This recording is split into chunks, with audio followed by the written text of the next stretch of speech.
আসসালামু আলাইকুম। আল্লাহদান মশওয়ারা যাত্রাবাড়ি দেশি আয়ের মাছ 800 টাকা কেজি বিক্রি হইতেছে, 1 কেজি ওজনের কাছাকাছি।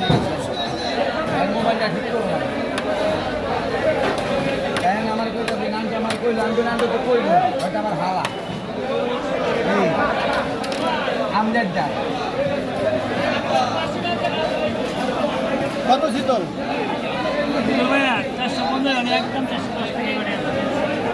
একদম 450 একদম 420 350 একদম মূল্য দাম নাই। আজ 500 কেজি চিত্র 500 কেজি 500 কেজি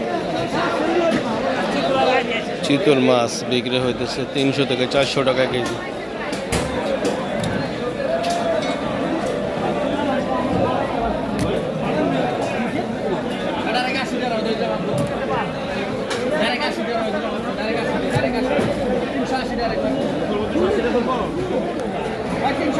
টাকা